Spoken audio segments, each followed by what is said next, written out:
So start the newspaper review with The Nation. 10th Senate, APC wins 51 seats.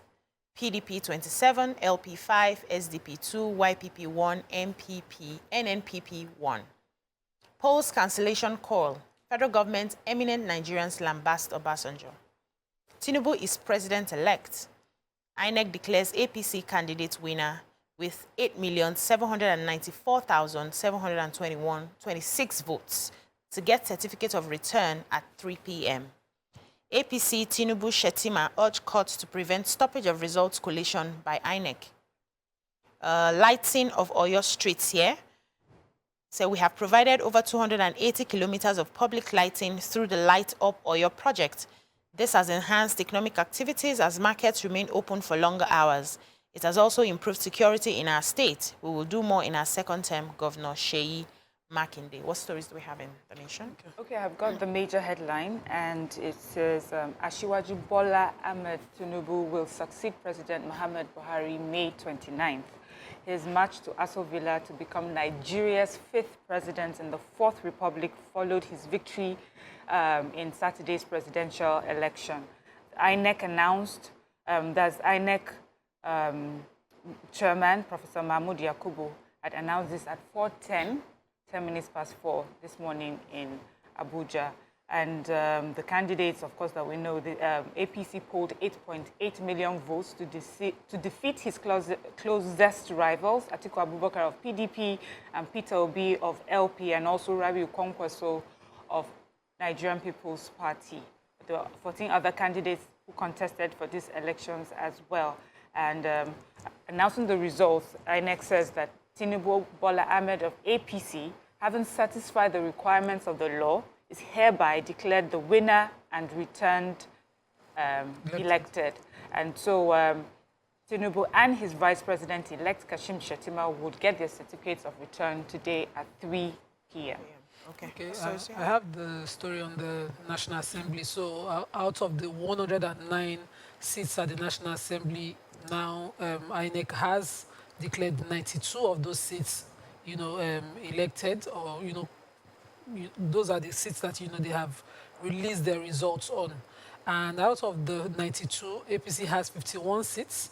And I must use the opportunity to congratulate my friend, my sister and mentor, Senator-elect Adebule, the former Deputy Governor of Lagos, who is also representing my constituency now in Lagos West. She's elected also. And the numbers continue to spread, with PDP having 27 seats and Labour Party having 5 seats. I'm happy to find out that the SDP has 2 seats as well. SDP is one party that you should study its manifesto very well. They have good plans as well. And then the YPP has a seat at the House. So 17 seats are not yet filled.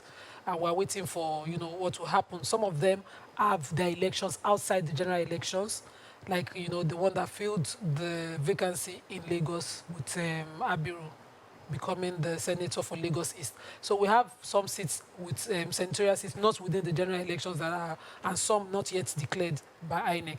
We're waiting to see. Yeah, so we still have the issue of cash scarcity. Said over 3 days after the presidential and National Assembly elections, and we know the reason for the cash crunch because of the new Naira design and the new policy for withdrawal. So he said many of the banks in Victoria Island, Lagos, Matori, and Obanikoro, there was no cash payments across the counter, and there were a lot of long queues. So many branches are still not even open for business. The few that are open, they close their branches early. The banks used to close at 3 to 4 p.m. business days, but now they close about 12 to 1 p.m. and they are still rationing cash to customers. So from 10,000 to 20,000, people have to keep going back to get money. Sometimes the ATM just disburses just 5,000 naira. So let's move on now to the Punch. Polls. Fuel hits 300 litre as marketers halt loading. 76% of CBN anchor borrowers yet to repay loans. Uproar as candidates reject National Assembly poll results. Obasanjo partisan trying to truncate democracy by federal government. Tinubu in clear lead. APC candidates file suit to stop INEC, others from halting collation. INEC insists election credible, tells parties to seek legal redress. West African Elders Forum, Jonathan, former president, others visit Tinubu. Okay, what stories do we have in the Punch? Okay. The Punch carried the story of the former President Olusegun Obasanjo, who had, in a letter written, which he also read out in a broadcast, calling on the president and INEC to stop the process of collation of results as at yesterday. And he, in that broadcast, had said that they should prevent what he called an election injustice, electoral injustice. Unknown to him, personal opinion now, INEC is a body created by law. Asking him to do something outside what the law enables him to do, asking the INEC chairman to extend his powers from a former president seems funny. But then, you know, this, of course, had opened him up to criticism, even from the PCC, the presidential campaign committee of the APC, and several other ex-leaders like himself, where people, all of them have called him out for what he did, saying that, you know, it was anti-democratic, what he was asking for. Also, he had in the past shown himself to be partisan because he has an endorsed candidate in these elections, unlike all other ex-leaders who choose to be neutral and unbiased in the face of things. And going further to ask that a system of democracy be truncated is something that, you know, amazed a lot of them. And so they called him out on this particular report. You can refer to the Punch for details. Now, what story do you have, Amira? I've got IMF has disclosed that only 24% of loans disbursed under the Anchor Borrowers Program of CBN have been repaid. The IMF selected issues paper on Nigeria shows that agricultural credit in the country has not significantly boosted production, even though there is the challenge of targeting the right recipients for the credit. And also, they say the weak effect of agricultural credit on production growth could be associated with difficulties in targeting these recipients. And they also noted that the form of repayments have been very low, especially while CBN is allowing farmers to pay in kind or cash. And they said part of the problem is that incentive structure for repayment is weak. The recipient loans are not always well targeted, and occasionally the funding is used for other purchases, like new agricultural input trading companies, illicit trading rents. And we have the National Secretary, AFAN, Yunus Ayabo, said, our members have benefited from the program, but most people who benefited from ABP are not Nigerian farmers. I must confess that to you. That is why today, you know, all the complaints that they're having about the repayment of the loans. It's always good to get feedback like this to see. It's really at 24%. Especially, I didn't even know that you could pay either in cash or in kind. Yes. So it's sad also is the fact that we could not do this based on data. You know, there's a section in our chapter 2, the chapter 2 of our constitution that allows you to have ancestry around West Africa and still be able to be Nigerian. So if you can trace it in any of the migrating tribes. And so we have these things where we cross border to benefit among countries, you know, in our neighboring countries. And so this is very possible, what he has said, that most of them are not Nigerian farmers. They could be farming somewhere else. And so tracing the money will be difficult. So we need to do more when it comes to data of who is Nigerian exactly and who is not. Very important. So I took a story inside. Journalists remanded for allegedly blackmailing Bauchi governor. So the Chief Magistrate Court 3, sitting in Bauchi State, presided over by Ahmed Musa on Tuesday, remanded the publisher of Times, an online media outfit based in the state, Haruna Mohammed, for allegedly inciting disturbance of public peace to blackmail the state governor, Bala Mohammed.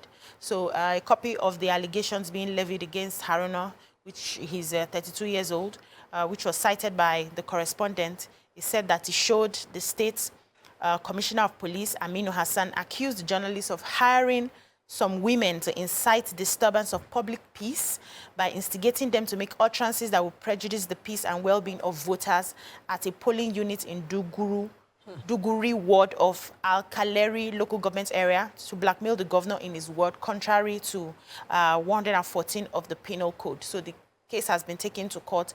I think it's been adjourned as well, and justice will likely be served in this. So let's move on now to stories. The Sun. PDP LP step up pressure on INEC to cancel exercise, order fresh poll. I won't quit. Challenge results in court, INEC boss replies. Police arrest alleged syndicate over beavers manipulation in Abuja.